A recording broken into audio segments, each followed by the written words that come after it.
Welcome to Baseball Biz on Deck. I am Mark Corbett, and with me, of course, is that superb scout, that man who can analyze anything when it comes from baseball and delivers the goods. That's none other than Mr. Matt Germain. How you doing today, Matt?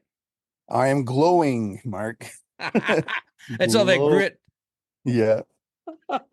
Glowing. Yes. My gosh, man. It has been an interesting week. Did you get your grit and glow gear? I did. I got the jersey. I left it blank on the back. I said that'll be my reward for when I go down to see some spring games next year, and I'll get the number and the name put on, and who knows? It might be Junior Caminero, it might be somebody else. We'll see how it goes. But I think the jersey itself is awesome. It's with it blank, especially, I can wear it out without, too many questions being asked and people going, oh, they see the front. They're like, that's an interesting jersey. Worn it out already 2 days so far, and just to see people's reactions, and even up here, they're very curious about what team it is, and that they see it up front and center, because most people that I live in Canada, so there's a lot of Jays fans, and but they do recognize the jersey, and they're all like, "You guys, you hit it out of the park," is what I'm always told. So it's definitely getting rave reviews pretty much everywhere that I've seen so far. Well, that's good to hear, man. I mean, you're enjoying it as a fan, so that's pretty good right there as well. And my gosh, it seems to be sort of the catalyst. I mean, a part of it anyway this week for the Rays. I understood they were going to wear them for 3 days, and that's changed. It's a really interesting, thing to watch happen. It's as if all of ownership, the team, the organization as a whole is saying, wait a minute, we're on to something special here, and we're not letting it go. It's like the organization has become superstitious, and it. I don't think we've ever seen that in baseball, where they literally have rules set in place and then they change them up on the fly just because things are going so well that they're refusing to change it.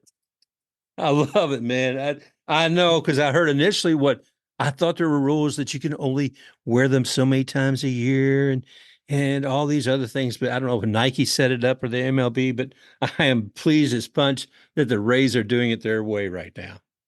Yeah, I think what it comes down to is the Rays calling MLB and saying, yeah, listen, this is how much we normally sell jerseys at in terms of a pace, and this is what we're selling these at. You can decide which ones you want us to wear, but we're trying to push these ones. Yeah.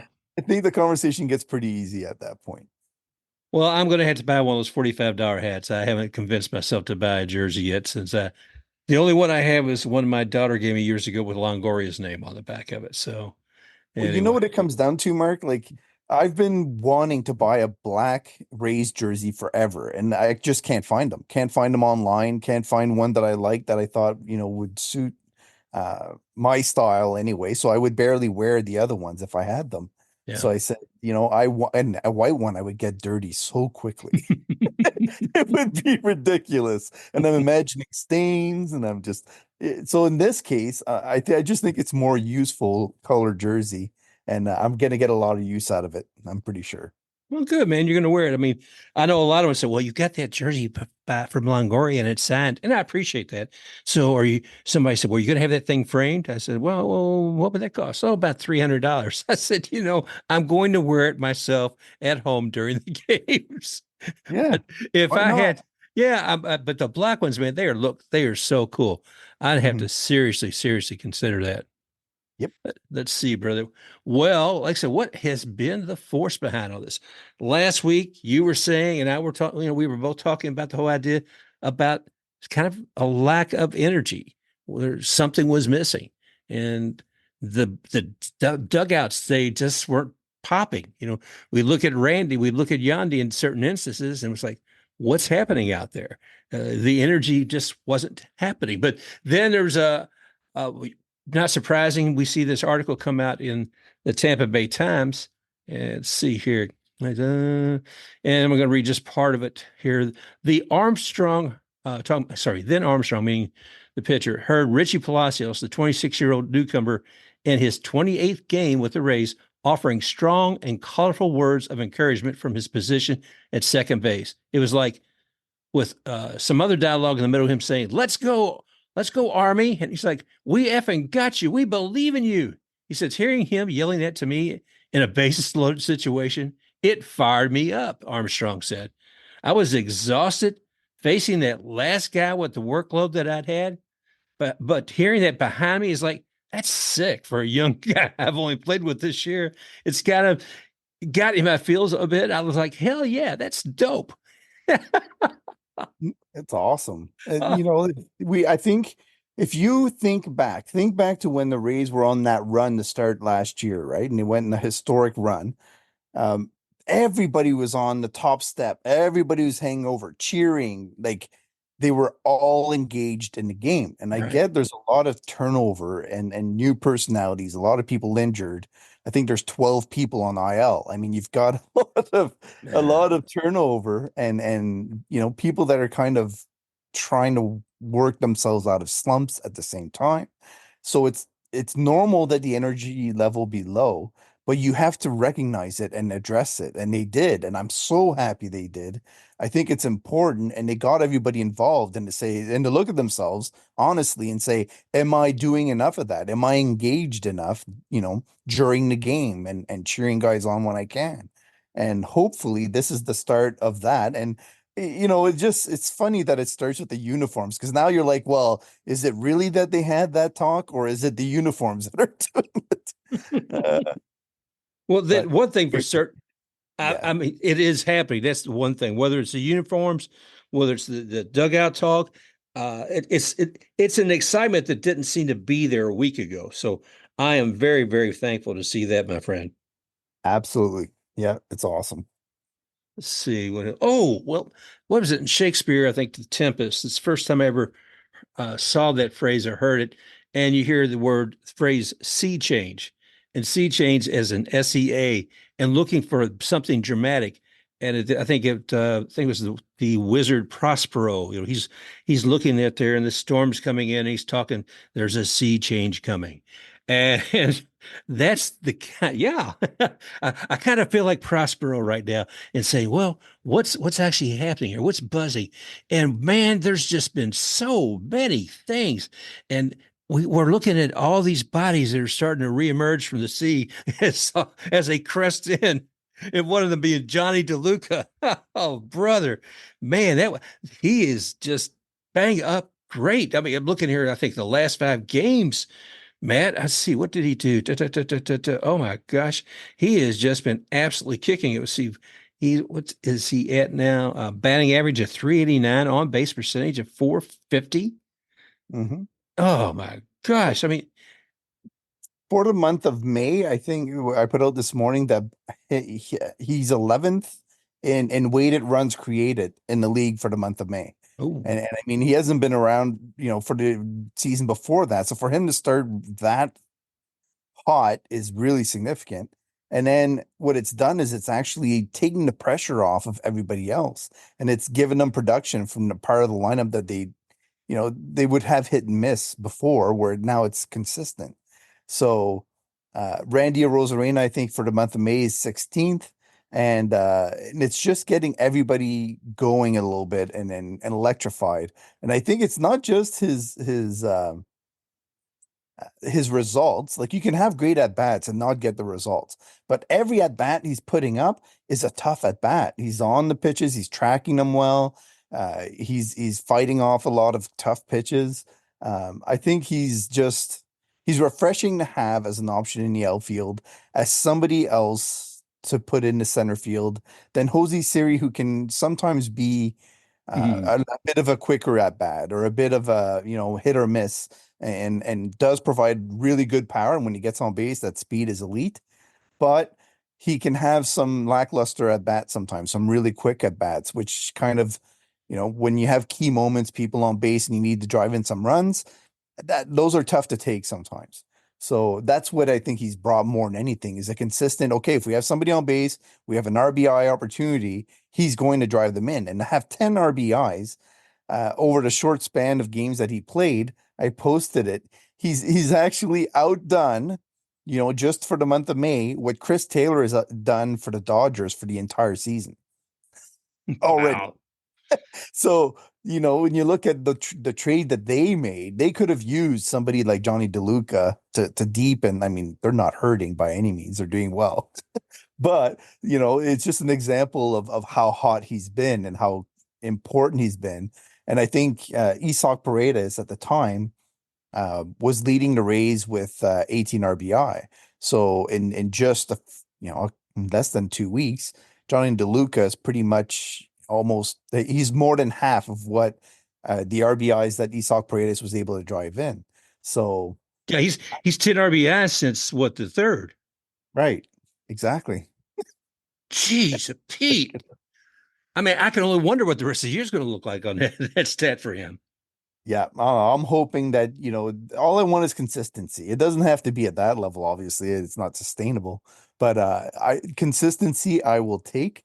And the way he plays, how much did you see the defensive plays he was making in center field where he was Yeah. giving, low fives or high fives to Randy and talking with the guys and getting himself situated and comfortable out there without being overly aggressive the way Kevin Kiermaier was on occasion and get some stare downs and personality clashes a little bit because of it. Whereas Jonny seems to be willing to let the corner outfielders have the ball if it just makes sense that they have the ball because of where they were. So even that was impressive to see and fun to watch. Yeah, I was wondering if it looked like a little crowded outfields there some of the time. I thought like they were competing so much to catch the ball. I thought, well, Johnny's looking like he's going to get there. Oh, wait a minute. DeRozarena just practically run in front of him. It's like, whoa, welcome, Johnny. Yeah, it takes a lot of communication out there, and sometimes the fans can be cheering. Things happen quick. You're worried about the losing the ball in the roof as well, which Oh, is gosh. tricky. So, there's a lot going on you have to keep your ears open, and especially I don't know if Jonny DeLuca speaks Spanish or not, but I imagine there must be a language barrier as well sometimes. So you got to make sure you're listening for the right things or the right calls, and um, yeah, I think the Rays are in a very good place right now when it comes to outfielders, as long as Josh Lowe is really healthy. And it's becoming crowded now to the point where you're wondering what people's roles are going to be in terms of Harold and Jose, and how long the Rays will be able to kind of work with that when they Yeah. have two other pieces, which are primarily second basemen coming up at the same time. Yeah, and that's what I've been thinking as well. I thought, my gosh, we got a crowded outfield. I mean, we got plenty to choose from, and I guess that's a great thing. And then how many, guys will you rotate through the DH? I mean, we got Harold, and he'll be spending more time as a DH with Johnny in the outfield, and with Josh out there as well. So I don't know. We'll see. And Josh, what, 2 games, 9 at bats, and he had 3 hits. I mean, that's a nice start. Welcome back, Josh. Yep. Oh, he's so capable. I know they're resting him tonight, and they want him to have him right for the New York series. And they have a day off tomorrow, so he'll have an extra 2 days. Um, but I think he's so critical to their long-term plans for this season, in terms of making the playoffs and going deep. So it's so nice to have him back. Even the attitude, and you watch him all smiles. Everybody talks to him. What Richie was talking about, Josh is just going to emphasize that even more.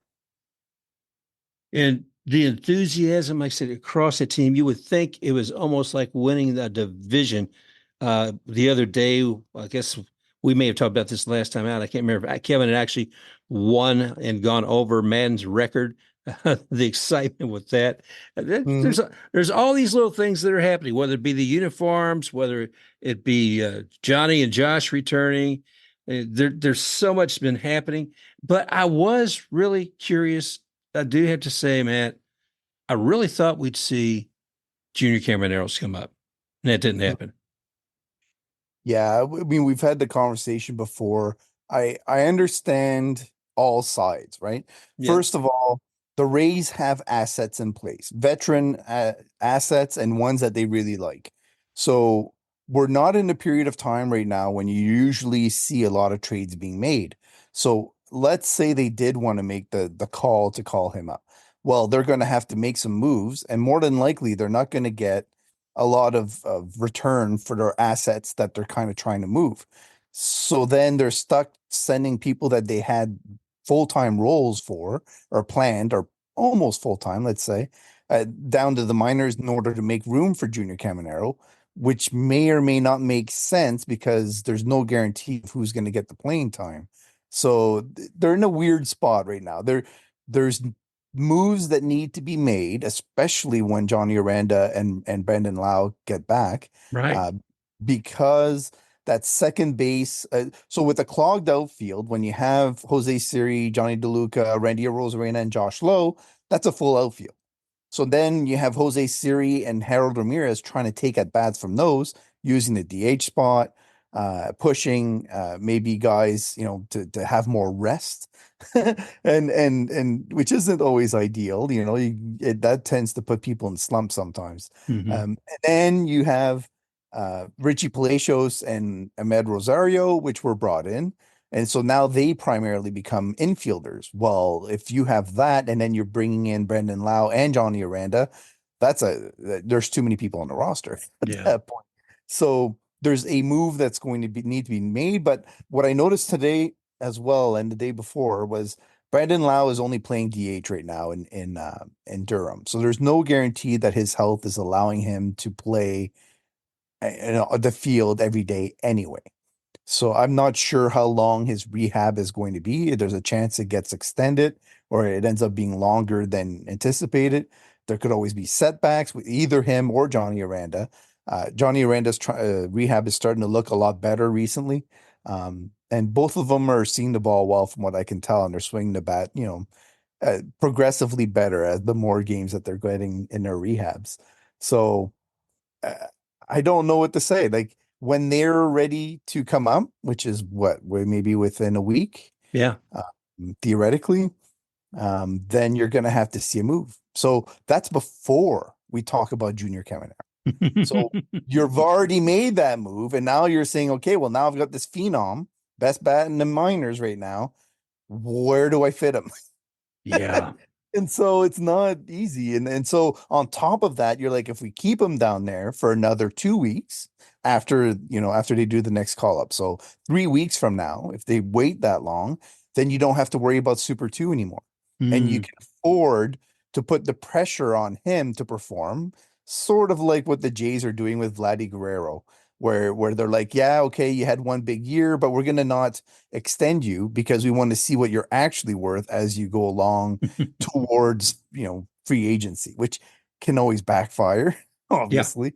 Yeah. But it gives them that option without having to pay him the Super 2 year that they would, that they wouldn't otherwise have to do. So it probably saves them, $7-8 million on average. So that's significant for the Rays and their budget and their strategy in terms of making the roster up as well. So I get both sides. The fans are excited. They want to see Junior. I watched the game this week where he made two really nice defensive plays. One of them to his left, one of them he actually had to go over the tarp to get a foul ball. Both of them were really tough plays and happened very fast. So I think defensively he just keeps getting better and better, and you'll hear this from every player out there. You can always get better defensively. You're never the best, and that's it. You don't have to worry about it anymore, right?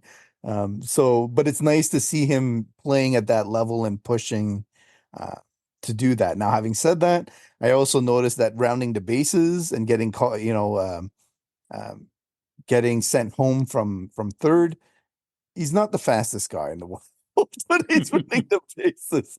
So there's times when we've talked about, I think, or some people have talked about putting him in left field on occasion to kind of cover the field out there. Now, it's not to say he can't add speed, sort of like Harold Ramirez did, Right. uh, but he's not there right now. So I don't think it's an option right away. Um, so when we talk about position for Junior Caminero, third base definitely seems to be the fit. In which case, I had a conversation with Steve Carney, and I was saying, it just makes too much sense to have Yandy Diaz DH more because of his age, and you don't want him to get hurt. And Isak Paredes, I'm almost positive would do well as a first baseman. He's got great, I don't want to say great range, but he makes the plays very well as a third baseman.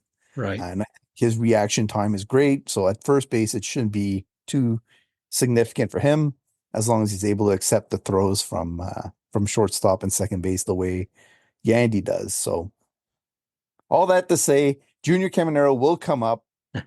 Just a matter of having the roster shaped the right way for that to happen.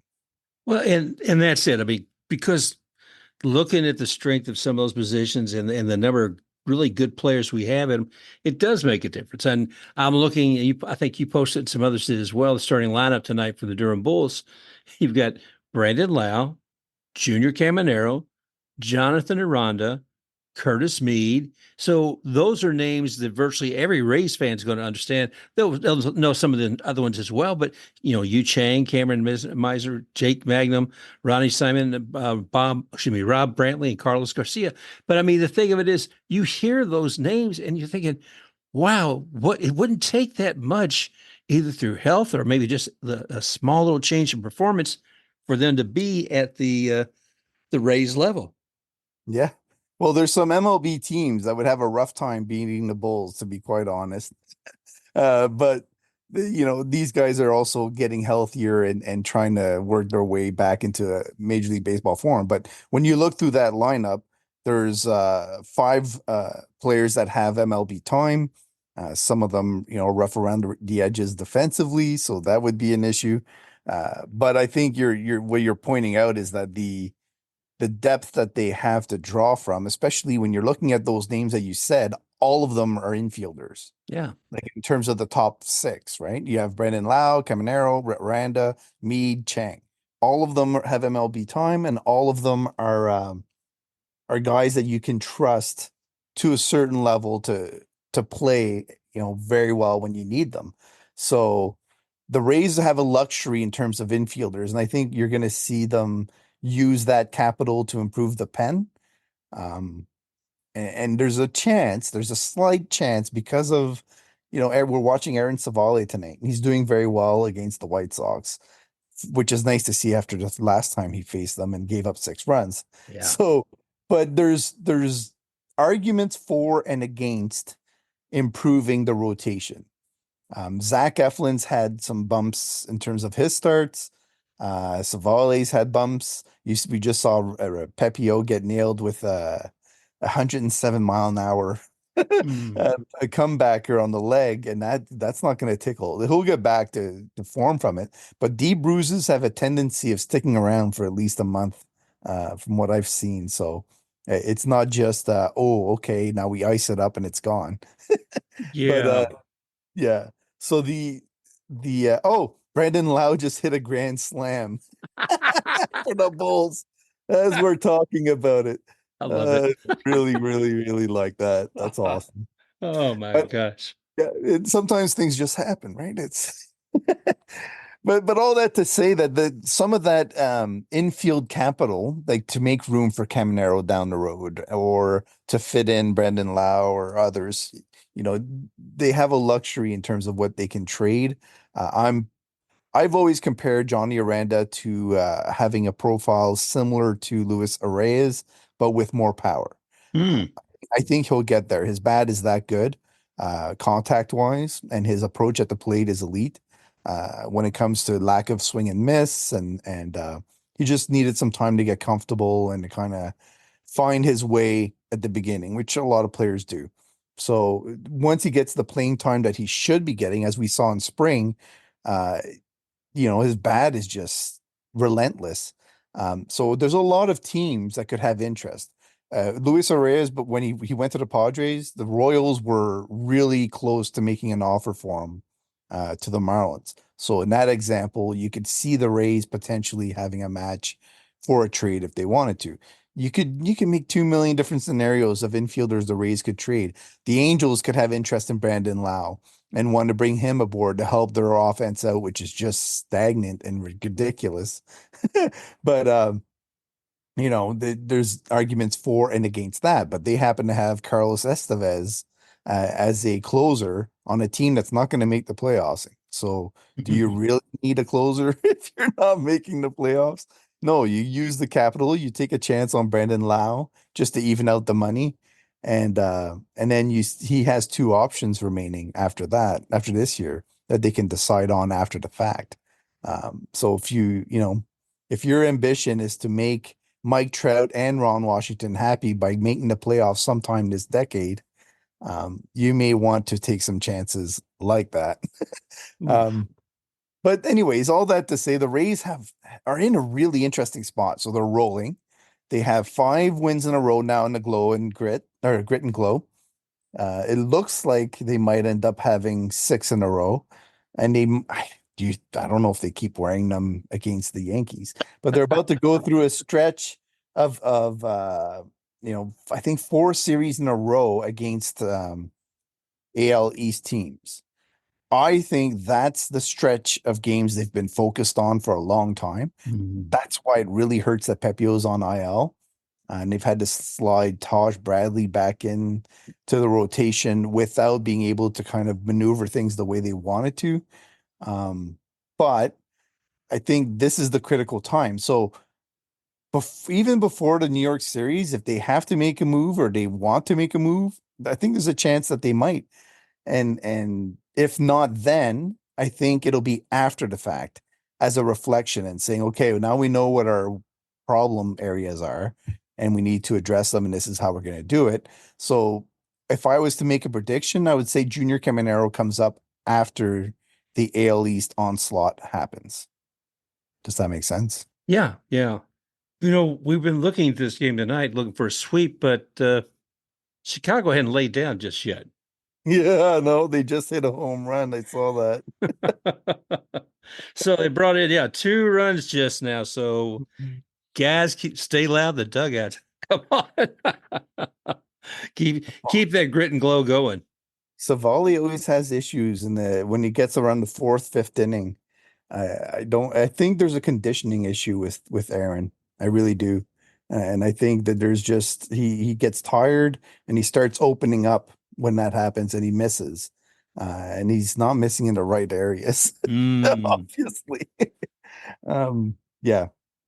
Wow. So well, hoping they can come back from that. I mean, we wanted this. I know Chicago wants it after they felt like they took 3 from us while we visited them, and I'm sure they wanted to take a couple more back home with them.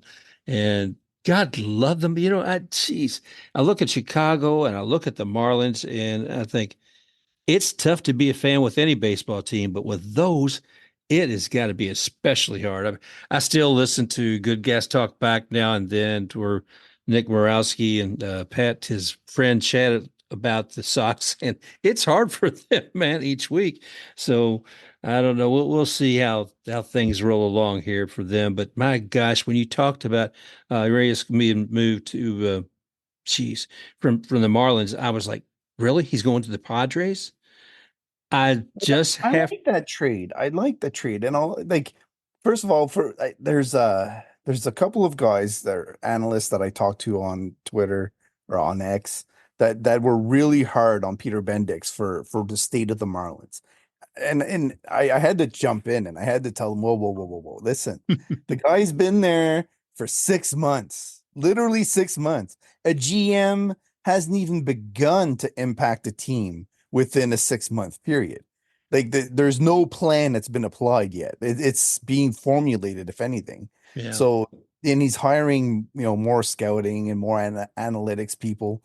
But I kind of outlined the moves that he had made, right? So he got Vidal Brujan from the Rays, and when you look at Vidal Brujan, he's been stellar for them so far in 24. Like, he's done a really good job.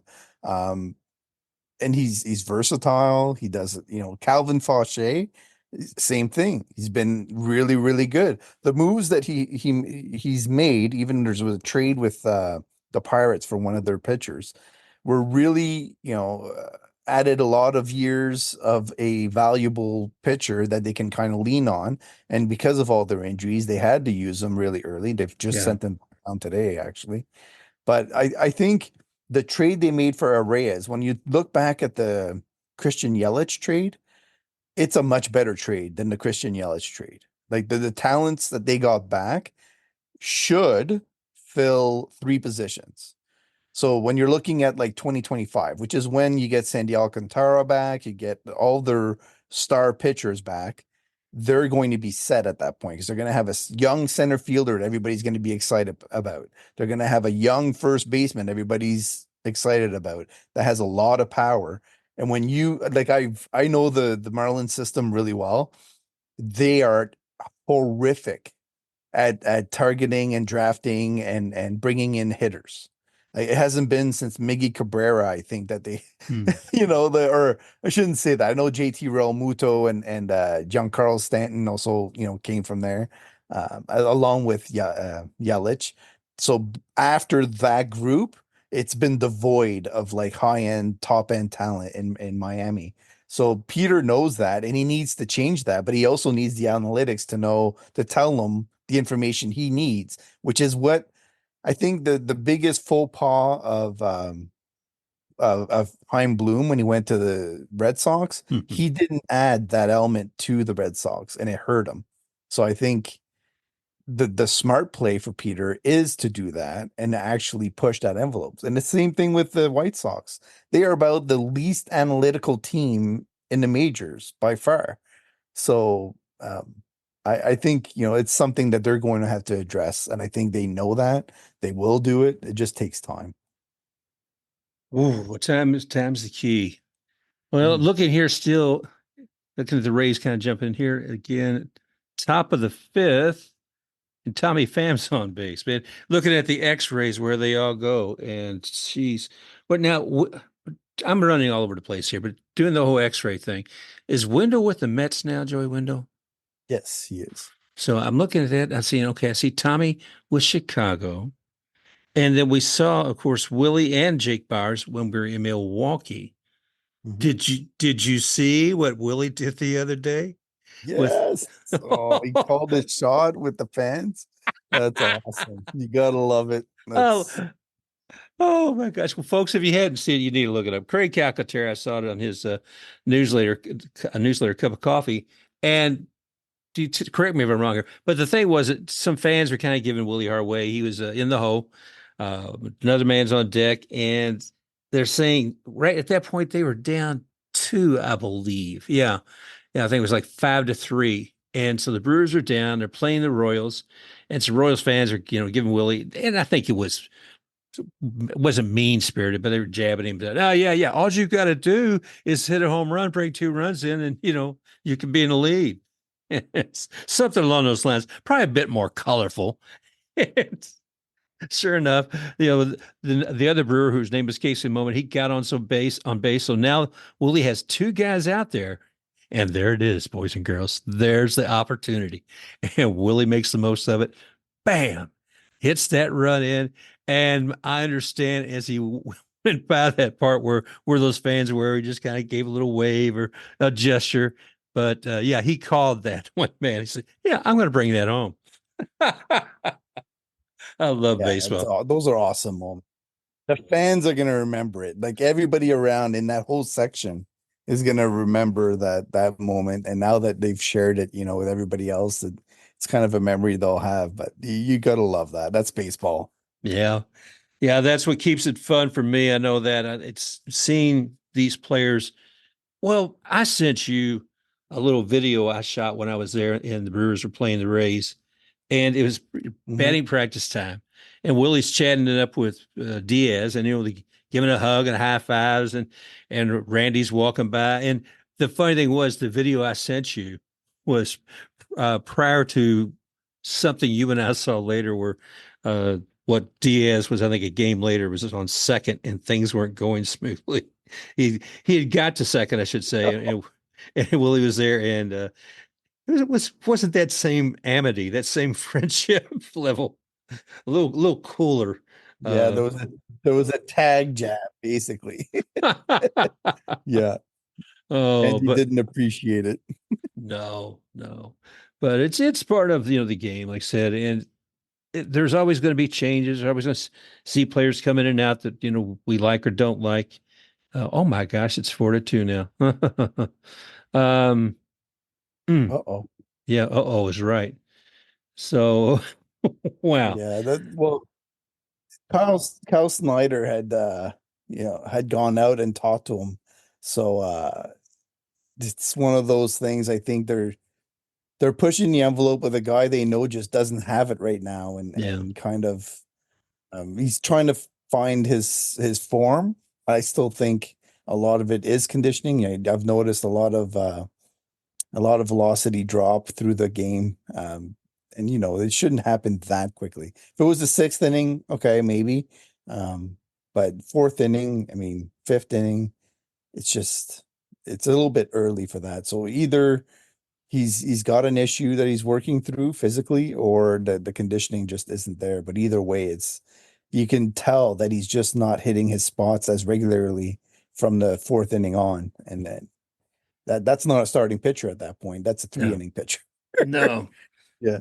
No, who was it? Was it Tyler Alexander Mm. last week? And when brought in Erasmo, and I thought, whoa, geez, things weren't going well for Tyler at that point for them to be bringing Erasmo in that early. And tonight we're seeing, Kelly's being brought in here at the top of the fifth with men on the first and second and two outs. So, I don't know, but you got to deal with the people who are out there, and Kyle Snyder sounds like he's got his work cut out for him. But the one coach I'll stop briefly and say that I'm really glad to see things have changed. That's Chad Matola with being the hitting coach he has, because I thought he has had to have been in such a funk. I would think, well, maybe that's not the right word. Just having to find the right way to get that team back, because so many of these great players, they just weren't doing it. Now they are, as far as being offensively fantastic.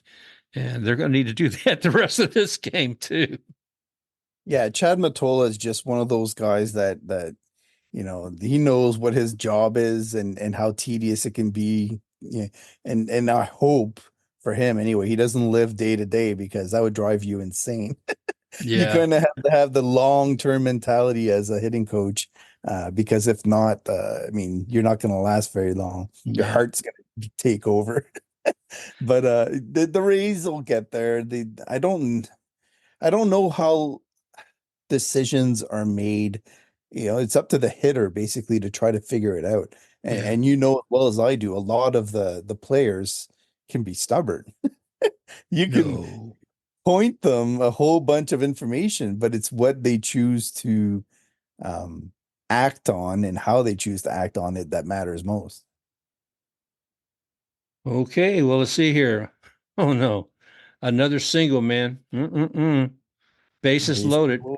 Jeez, Yeah, I have faith in Kevin, though. Kevin will figure it out. It was a weak single, if it was in the right direction, they would have had it. So, we'll see.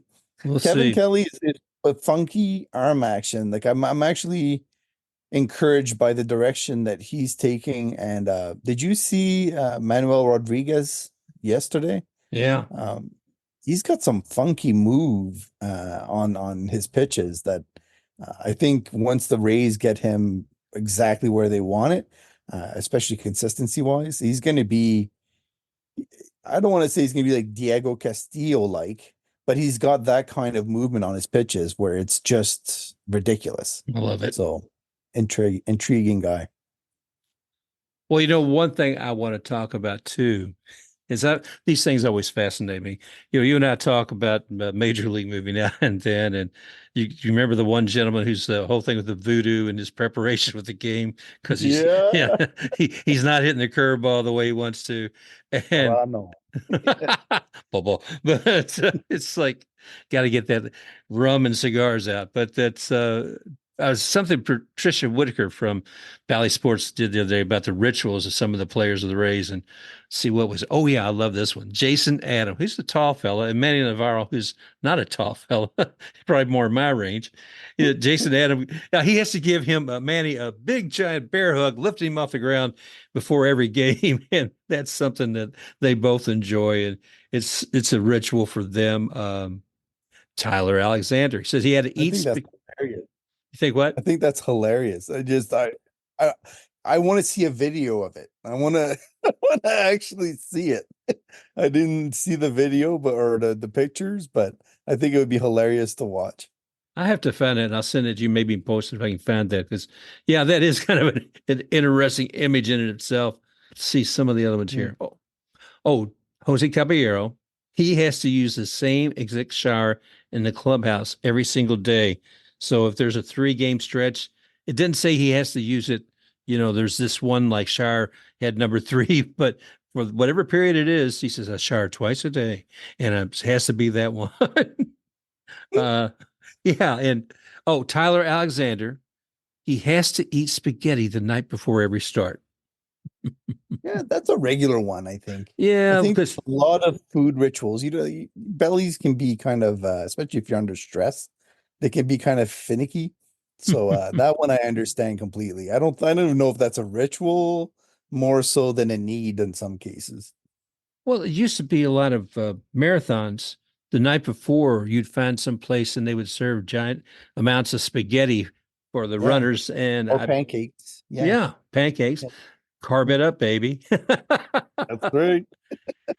And now the entire team, they requested, of course, to continue, as we talked about at the top of the show, to wear their City Connect unis. And let's see what's happening now. Kind of flash back to, oh, good. The Rays are back up to bat. So we'll Yeah. see how that plays out. So Kevin exciting Kelly stuff. struck him out. He got him out of the jam there. So my prediction was solid. Your Honor, brother. Man, I was Yeah, concerned. See 3 men on base. Oh, yeah. yeah, nothing like having bases loaded and having to deal with that. That's great. That's great. Yes. Well, I'm gonna let you get what back to watch the rest of the game. But is there anything special we should talk about that we haven't covered yet? Um, I I just think the streak and how long it goes and whether or not it goes to the Yankees series, in terms of the grit and glow.